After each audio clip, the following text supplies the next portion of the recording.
আসসালামু আলাইকুম প্রিয় শিক্ষার্থীবৃন্দ, সবাইকে ধন্যবাদ জানিয়ে শুরু করছি ষষ্ঠ শ্রেণীর বিজ্ঞান তৃতীয় অধ্যায়। আমরা গত ক্লাসে প্লাস্টিক পর্যন্ত পড়েছি। আজকে আমরা কোষ গহ্বর থেকে আলোচনা করব। চলো শিক্ষার্থী বন্ধুরা, আমরা এখন পাঠ্য বই চলে যাব, দেখব পাঠ্য বইয়ে আমাদের এই কোষ গহ্বর এবং তার পরবর্তী অংশে কি আলোচনা করা হয়েছে। কোষ গহ্বর, পেঁয়াজের কোষ পরীক্ষা করে দেখবে যে কোষের মধ্যে বৃহৎ একটি ফাঁকা জায়গা রয়েছে। এখন পেঁয়াজের কোষ কিভাবে পরীক্ষা করবে? তোমাদের প্রশ্ন হতে পারে যে কিভাবে আসলে পরীক্ষা করব।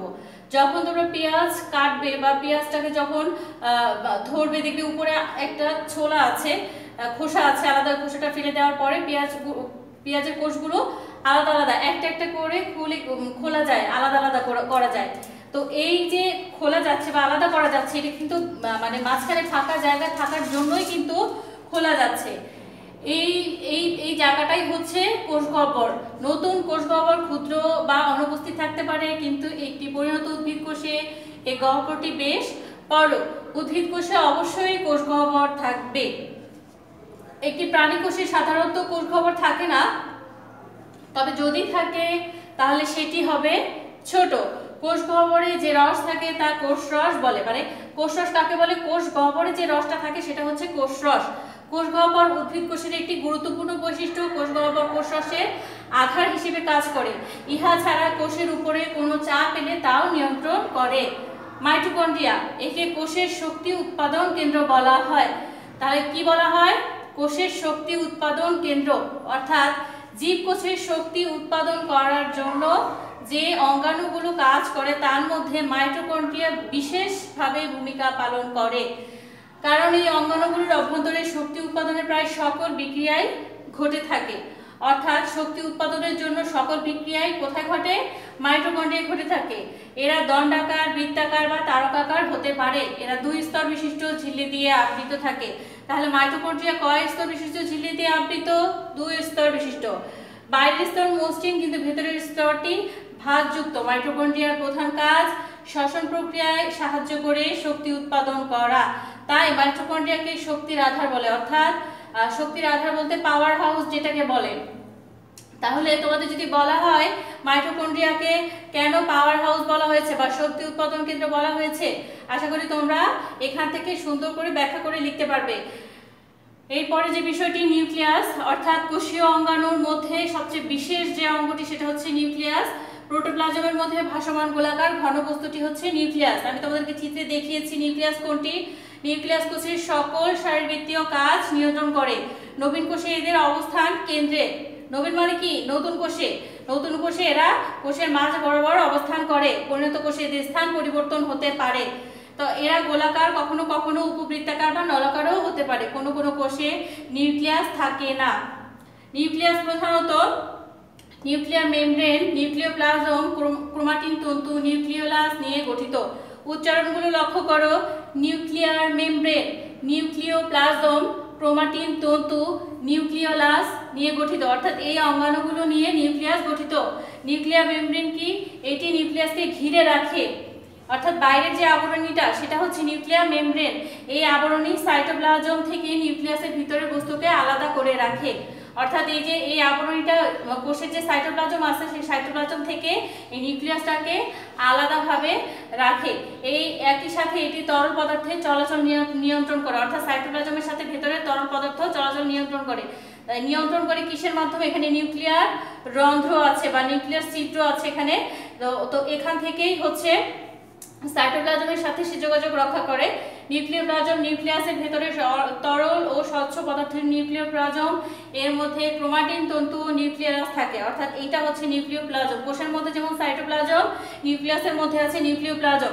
এর মধ্যে কি কি থাকে? ক্রোমাটিন তন্তু। এই যে আমরা এখানে যে পেঁচানো যে অংশটা দেখছো, এটাই হচ্ছে ক্রোমাটিন তন্তু, আর এটা হচ্ছে নিউক্লিওলাস। নিউক্লিয়াসের ভিতরে বিন্দু ন্যায় অতি ক্ষুদ্র যে অঙ্গাণুটি ক্রোমাটিন তন্তুর সাথে লেগে থাকে সেটি নিউক্লিওলাস। এই যে এটা হচ্ছে নিউক্লিওলাস।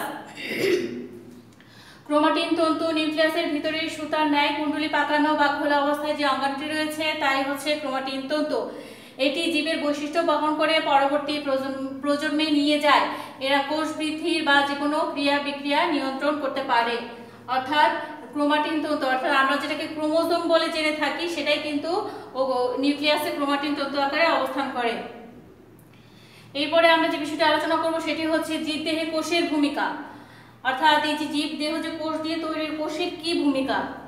যেহেতু আমরা প্রথমেই পড়েছি যে জীবদেহ কোষ দিয়ে তৈরি, অর্থাৎ কোষ ছাড়া জীবদেহ কখনোই তৈরি হতে পারতো না। আবার এই কোষই কি করে জীবের বেঁচে থাকার জন্য সকল কার্যক্রমকে রক্ষা করে, নিয়ন্ত্রণ করে। তার মানে আমরা শুধু এইটুকু বুঝতে পারছি যে জীবদেহে কোষের ভূমিকা হচ্ছে অপরিসীম। কতগুলো কোষ একত্রিত হয়ে যখন একই ধরনের কাজ করে তখন তাকে কলা বা টিস্যু বলে। কি বলে? কলা বা টিস্যু। আবার বিভিন্ন ধরনের কলা মিলে একটি তন্ত্র বা অঙ্গ প্রত্যঙ্গ গঠন করে। কোষের কয়েকটি গুরুত্বপূর্ণ অবদানের বিষয় নিম্নে উল্লেখ করা হলো। বিভিন্ন ধরনের কলা গঠন, অর্থাৎ অনেকগুলো কোষ সম্মিলিতভাবে একটি কলা ও কলাতন্ত্র গঠন করে। এক্ষেত্রে কলায় অবস্থিত সকল কোষ এক ধরনের কাজ করে। পরিবহন, ভারসাম্য রক্ষা করা, দৃঢ়তা প্রদান করা এদের কাজ। বিভিন্ন অঙ্গ গঠন, অঙ্গ থেকে আবার তন্ত্র গঠন হয়। বিভিন্ন ধরনের কোষ ও কলা মিলিত হয়ে, অর্থাৎ বিভিন্ন ধরনের কোষ বা কলা মিলিত হয়ে অঙ্গ প্রত্যঙ্গ গঠন করে, যেমন মূল, কাণ্ড, পাতা, ফুল ইত্যাদি।